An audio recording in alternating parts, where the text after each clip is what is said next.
Well, hello, everyone. Welcome to A Course in Miracles 365, Awakening to Love. I'm your host, Tomas Garza, and joining you from on the road again today. This is so much fun. Cindy and I have been on a road trip for the last 8 days, and I am in Oregon. We're staying with some of Cindy's family here, and we're going right through the workbook for students here on this live stream, as we've been doing for the last few months now. Now, if you're just joining us for the first time, welcome.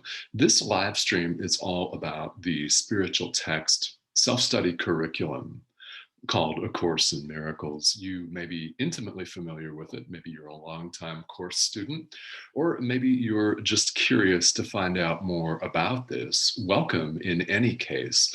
What we do here on the live stream is we're going through a component of this course called the Workbook for Students, which consists of 365 daily ideas that the workbook calls lessons.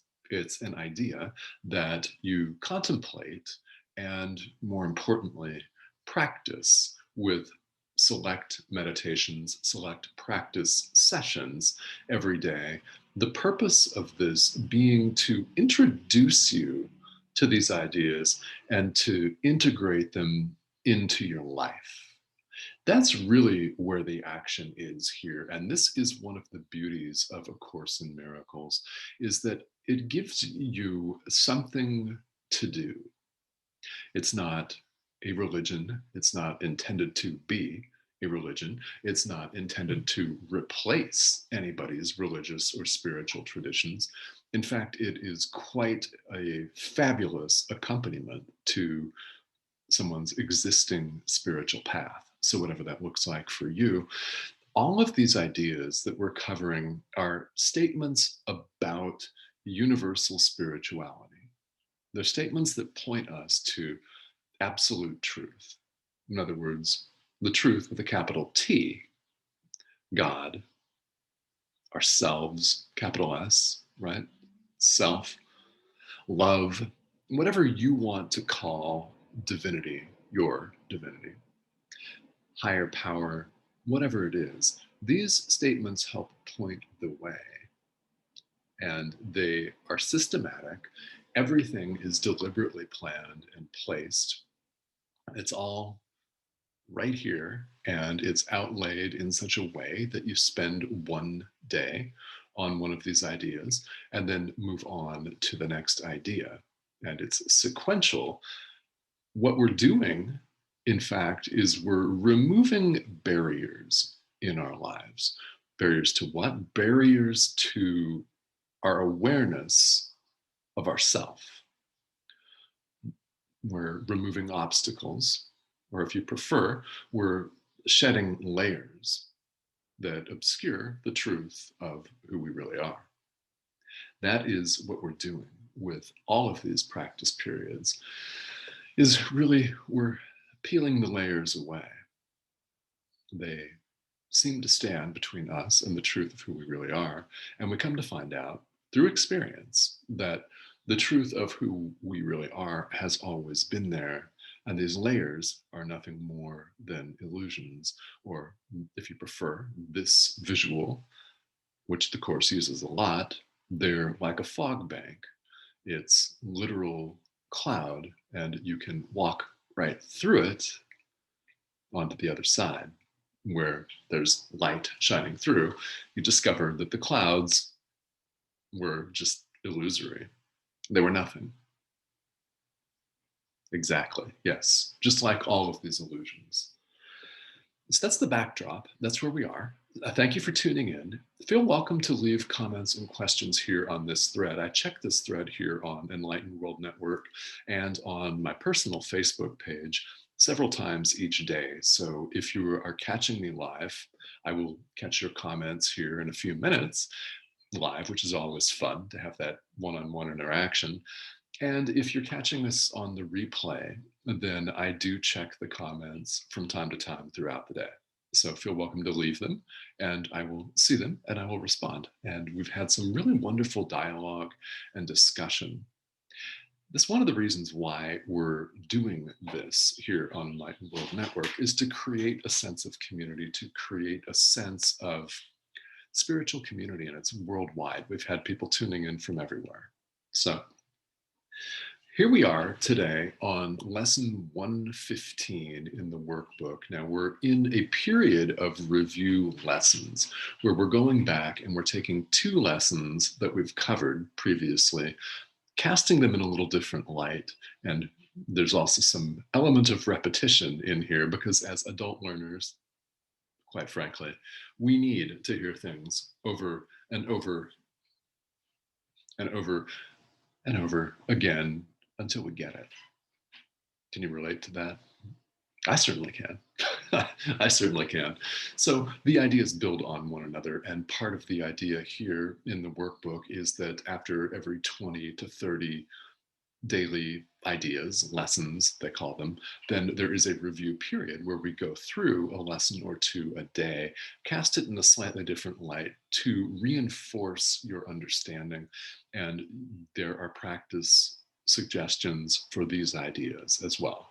Specifically, today, the workbook recommends that you spend 5 minutes or so, yeah, roughly, more or less, in the morning and the evening, spending time on these days' ideas and then recite them.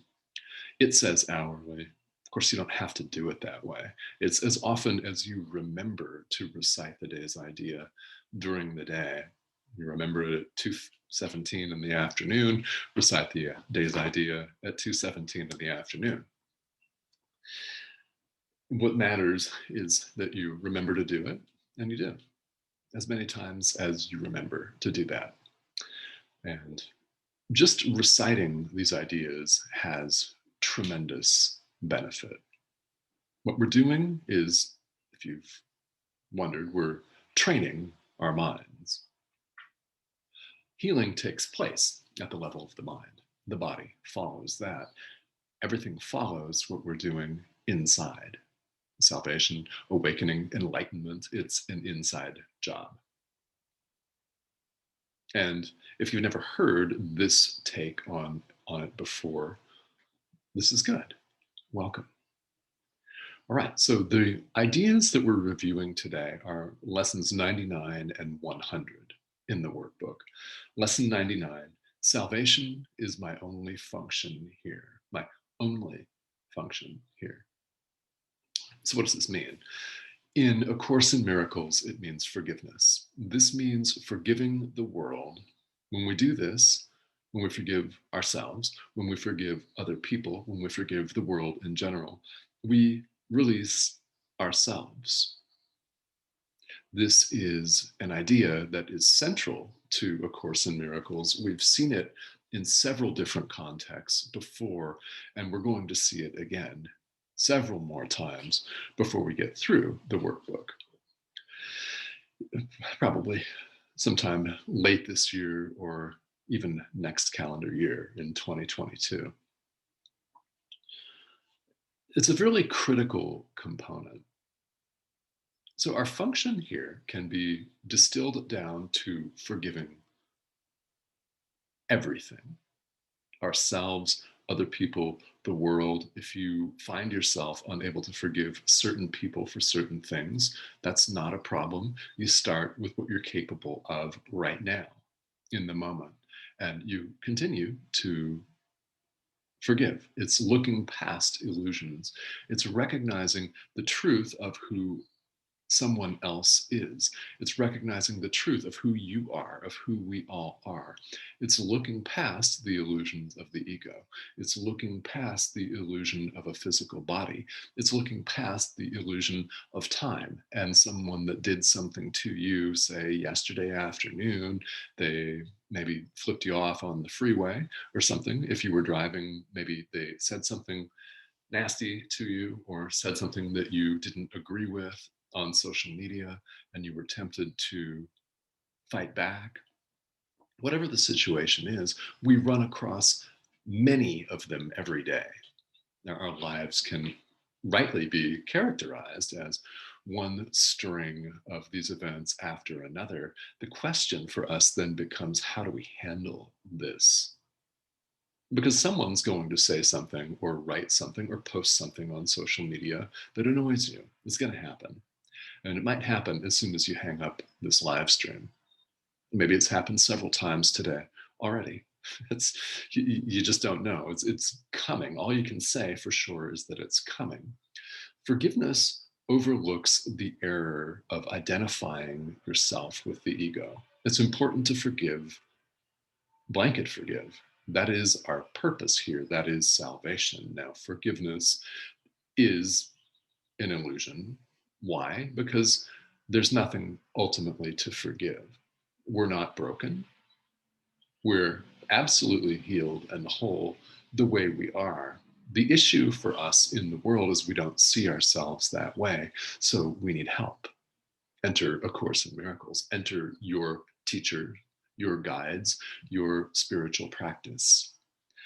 We need help to begin to orient our minds differently, to begin to see things differently. And the Course says in many places that forgiveness is the one illusion that's beneficial to us, why it points us to the truth. It leads us out of suffering, which is where we've always been in the first place. That's why they say, yes, it's an illusion. Ultimately, there's nothing to forgive. But here in the world where we take everything as real, including every perceived slight, we take all that as real and concrete. We need something that will operate along with our current mindset to help undo these illusions, to help us change our minds. It is our only function here. And if you happen to have a really healthy, great physical body, beautiful relationship, maybe a beautiful marriage, you know, some money, cool car, nice house, cash flow, all that. If you happen to have that, great. Our real purpose is to wake up. Spiritual practice, spiritual awakening is our purpose. Salvation is our only function here. Only. Next idea is lesson 100. My part is essential to God's plan for salvation. So, however you personally conceive of this in your own spiritual practice and thought system, each of us has a role to play, which I think is not something that we can really argue with, can we? It's quite clear that each of us has our own proclivities. We have different connections in the world. We're born into different societies, different parts of the world, different countries, different cultures. We appear to have different genders. We appear to be different ages. Our part is essential, and you can sum it up simply by this. There are people in the world that only you can reach. As soon as you answer the call to awaken, they begin to search for you. Your message will reach them. And in many cases, only your message will reach certain people. So the fact that you're watching this live stream means that you are to work with, to teach, if you prefer, certain people in this life. You're to perform certain tasks in this life, certain work in this life. You can call it your passion, you can call it your purpose. You may know what that is, and you may not. You may still be searching for that. But rest assured that your part is essential to the whole. It is. So, my hope in that is that you take this as encouragement rather than onerous. That's the last thing that we need, is to think that we have these special duties imposed on us from without. They're not from without, they're from within. And it's a part of the giant divine master plan. So, another way of looking at this, you are critically important to this. So, we all insist that you practice. Doesn't have to be A Course in Miracles. It's got to be something, though. Pick what resonates with you and roll with it spiritually. There's plenty to choose from, no question about it. You might take a little bit from this tradition, a little bit from that. It's quite common, it's quite beneficial. But whatever that looks like for you, do what resonates with you because you are essential. Do you not feel like you are? I can tell you, you most absolutely 100% certainly are essential. And these are the ideas for today that we contemplate and practice. Even if all you do is recite them a few times, that is of tremendous benefit in and of itself. All right, so here's one of my favorite parts here where I'm going to bring up the thread here on Enlightened World Network and say hello to everyone that's joining me here today. Now, we literally have a worldwide crew here on the network. Sue, hello. Thank you for tuning in. And Robert, good evening. Good evening. Yeah, Robert, it's been a while. Robert is joining us from Romania, and it's great to have you on. Thanks for tuning in here. And this is so much fun because we've had people from all over the planet here. So if you're tuning in here on the replay, feel welcome to leave a comment or just say hello. Yeah, and if you do, let us know where you're joining in from, because our aim here on Enlightened World Network is to create a global community, and we're doing just that. So again, recapping the day's ideas here from lesson 115 of the workbook. Salvation is my only function here, meaning forgiveness, overlooking the error, the illusion of separation in general. And my part is essential to God's plan for salvation. Your part is essential. So thank you all for taking the time to tune in here today. This is a daily live stream. Now we'll be running a replay tomorrow, Thursday, and Friday. I will be on a road trip. My wife, Cindy, and I will be headed back to Arizona, where we live, and I will be showing replays of a couple of these live streams. I'll be back with you live and in person on Saturday. So thank you so much for tuning in today here, guys, and I will see you very soon.